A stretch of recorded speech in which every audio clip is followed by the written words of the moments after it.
यो बाहिर देशतिर चाहिँ अब ठाउँ ठाउँमा कफी पसलहरू राखेको हुन्छ अनि पसलले नभए पनि आफैले कफी बनाएर खाने सुविधा हुन्छ। अनि के कसरी गर्ने भन्ने पनि हुन्छ। अनि यहाँनिर चाहिँ अब कफी खाएर यहीँ बस्ने हो अथवा जाने हो, कस्तो तरिकाले गर्ने हो त्यो सबै यहाँनिर बस्नका लागि सुविधा पनि हुन्छ। अनि के खाने भन्दाखेरि यहाँ माथि आइस हट अनि त्यहाँदेखि टीहरू अनि अरू पेय पदार्थहरू चाहिँ राखिदिएको हुन्छ। अनि त्यस पछाडि म चाहिँ के खाने भनेर भन्दाखेरि आइस अमेरिकानो प्रायः जस्तो चाहिँ म आइस अमेरिकानो खाइराखेको हुन्छ। जाडो महिनामा चाहिँ लाते खाएको हुन्छ। अनि मैले चाहिँ आइस अमेरिकानो अर्डर गर्नुको लागि क्लिक गरेँ। अनि क्लिक गरिसके पछाडि अनि तलतिर दिएको हुन्छ, त्यहाँ सम्पूर्ण डिरेक्सनहरू पनि गरेको हुन्छ।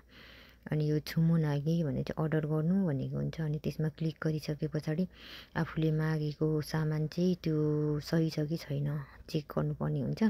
अनि चेक गरिसके पछाडि यहीँनिर कति हो त्यसको पैसा त्यो पनि देखाउँछ। अनि त्यस पछाडि यो अर्डर गरिसके पछाडि चाहिँ केबाट पे गर्ने भन्ने हुन्छ कि, जस्तो कार्डबाट भयो, अरू पे, सामसङ पे होइन, अनि एप्पल पे, अनि त्यहाँदेखि नेभर पे, काकाओ पे सबैबाट सुविधा चाहिँ हुन्छ। अनि मैले चाहिँ त्यतिखेर रेकर्ड मोबाइलले गरिराखेकोले गर्दाखेरि कार्डबाट पे गर्नुपर्ने भयो। अनि कार्डमा क्लिक गरिसके पछाडि त्यहाँनिर मेसिनमा कार्ड लगाउनु भनेर त्यहाँ भन्छ।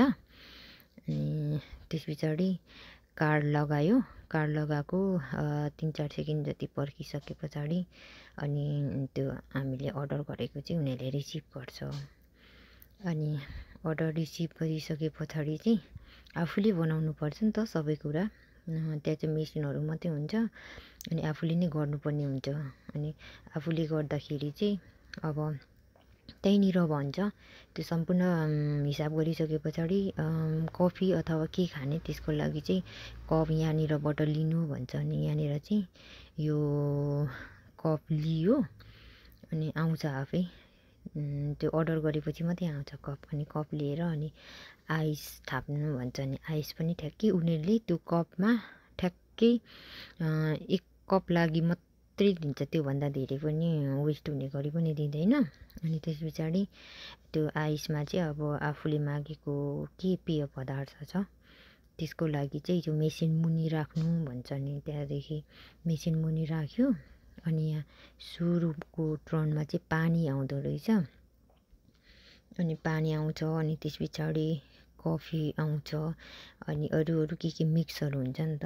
अनि त्यो मिक्सको लागि चाहिँ समय अलिकति लाग्ने रहेछ। अनि आफूले मागेको आइटम चाहिँ कति पुग्यो भनेर भर्यो कि भरेन अथवा मात्रा पुग्यो कि पुगेन भनेर चाहिँ माथि देखाइराखेको हुन्छ।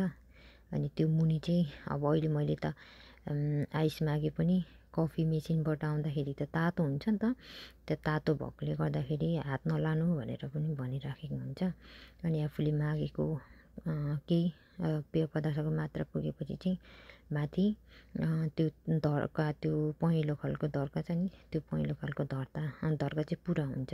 अनि पुरा भइसकेपछि अनि कफी रेडी भयो। अनि यसको लागि कभर, जस्तो अब कफीलाई छोप्ने कभर हुन्छ नि त, त्यो कभर पनि आफैले नै लिने हुन्छ।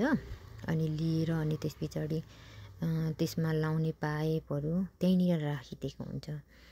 अनि पाइपको त्यो फोरहरू आउँछ नि त, त्यो फोरहरू पनि कसो गर्ने भन्दाखेरि त्यहीँनिर फोहोर फाल्नका लागि नजिकमा डस्टबिनहरू पनि राखेको हुन्छ।